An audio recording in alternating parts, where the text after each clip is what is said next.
right, so let's take four subjects that obviously go together. Big data, tattoos, immortality, and the Greeks, right?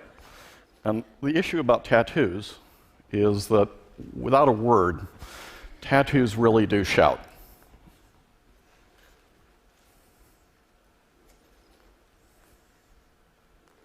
So you don't have to say a lot.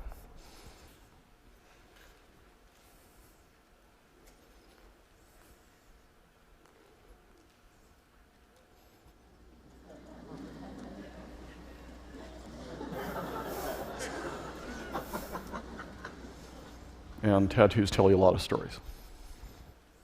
If I can ask an indiscreet question, how many of you have tattoos? A few, but not most. What happens if Facebook, Google, Twitter, LinkedIn, cell phones, GPS, Foursquare, Yelp, Travel Advisor, all these things you deal with every day turn out to be electronic tattoos? And what if they provide as much information about who and what you are as any tattoo ever would? What's ended up happening over the past few decades is the kind of coverage that you had as a head of state or as a great celebrity is now being applied to you every day by all these people who are tweeting, blogging, following you, watching your credit scores, and what you do to yourself. And electronic tattoos also shout. And as you're thinking of the consequences of that, it's getting really hard to hide from this stuff, among other things, because it's not just the electronic tattoos, it's facial recognition that's getting really good. So you can take a picture with an iPhone and get all the names. Although, again, sometimes it does make mistakes. But that means you can take a typical bar scene like this, take a picture, say, of this guy right here, get the name, and download all the records before you utter a word or speak to somebody, because everybody turns out to be absolutely plastered by electronic tattoos.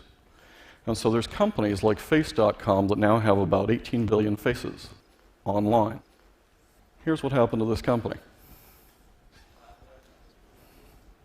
There are other companies that will place a camera like this. This has nothing to do with Facebook.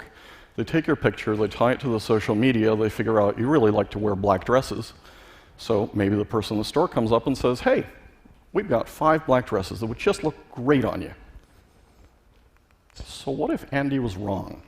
Here's Andy's theory. What if we flip this? What if you're only going to be anonymous for 15 minutes? Well, then, because of electronic tattoos, maybe all of you and all of us are very close to immortality, because these tattoos will live far longer than our bodies will. And if that's true, then what we want to do is we want to go through 4 lessons from the Greeks and 1 lesson from Latin American.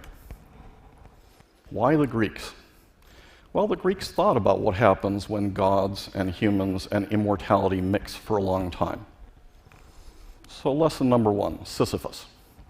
Remember, did a horrible thing, condemned for all time to roll this rock up, it would roll back down, roll back up, roll back down. It's a little like your reputation. Once you get that electronic tattoo, you're going to be rolling up and down for a long time. So as you go through this stuff, just be careful what you post. Myth number 2, Orpheus.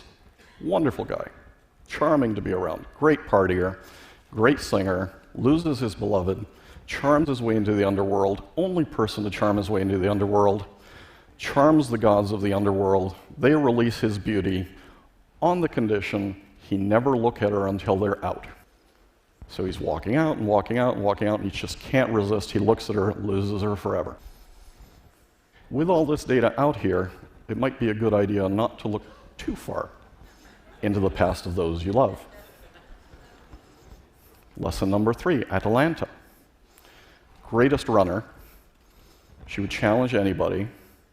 If you won, she would marry you. If you lost, you died. How did Hippomenes beat her? Well, he had all these wonderful little golden apples, and she'd run ahead and he'd roll a little golden apple. She'd run ahead, he'd roll a little golden apple. She kept getting distracted.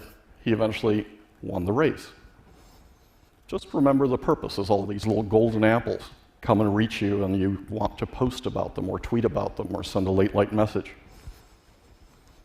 And then, of course, there's Narcissus.